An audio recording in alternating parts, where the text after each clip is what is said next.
chasse au renard. Prière librement inspirée du Cantique des Cantiques, chapitre 2, versets 15 à 17. Et ma vigne, Seigneur, ma mère aussi, elle s'en soucie. Qui est-elle, Seigneur? Elle demande qu'on attrape les renards, petits et grands, qui abîment les vignes. C'est le moment. Nos vignes sont en fleurs. Et ma vigne, Seigneur, ma vigne est dans tes mains. Je cite, « Celui que j'aime est à moi, et je suis à lui. Il conduit son troupeau parmi les lys en fleurs. » C'est le verset 16.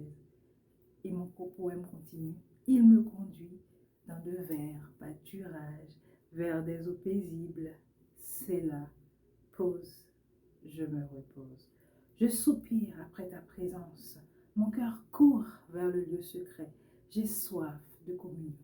J'ai soif de ta présence. » Avant que se lève le souffle du soir, je cite, « Quand l'ombre s'étend sur la terre, reviens, toi que j'aime. Cours comme la gazelle ou le petit de la biche sur les montagnes séparées. » C'était le verset 17. Et mon poème continue encore. « Et quand les montagnes s'éloigneraient, » ce n'est pas mon poème, ça c'est le verset du jour, « que les collines chancelleraient, ton amour ne faillira pas, jamais, jamais. Ton amour ne faillira pas, jamais. Ma vigne est dans tes mains. » C'est ce texte que j'ai écrit le 26 avril 2023. Le stylo dans un cœur reposé. Je suis aimée. C'est la pause. Qu'est-ce que ça me fait du bien de réécouter ça aujourd'hui, franchement. Franchement. C'est bien de se rappeler comme ça de l'amour de Dieu.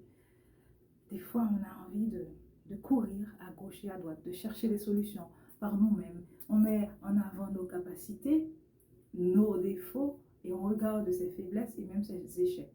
C'est en étant, j'ai constamment certains échecs devant les yeux.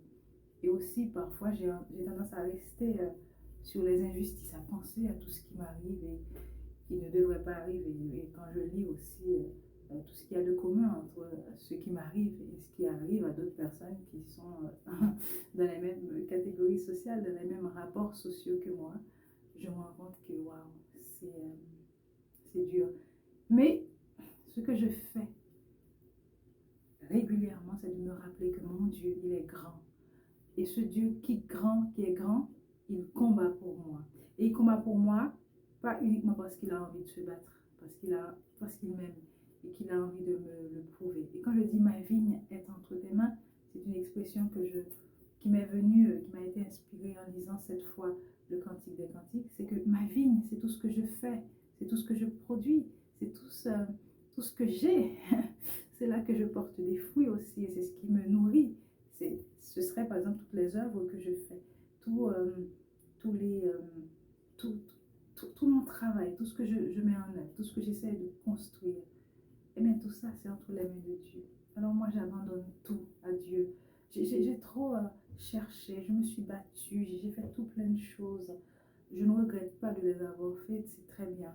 Mais je pense que c'est important régulièrement que je me rappelle qu'en réalité, la personne qui dirige tout ça, c'est Dieu. La personne qui sait à quoi ça sert, c'est Dieu. La personne qui peut transformer tout mal en bien, c'est Dieu. La personne qui peut faire fructifier ma vigne, c'est Dieu. La personne qui peut me valoriser, c'est Dieu. La personne qui m'aime, c'est Dieu. La personne qui me donne la vigne, c'est Dieu. Et la personne qui me donne la vie, c'est Dieu. Alors, qu'est-ce que je vais faire de ma vigne? Je la remets entre les mains de Dieu. Oui, Seigneur, ma vigne est entre tes mains. Amen.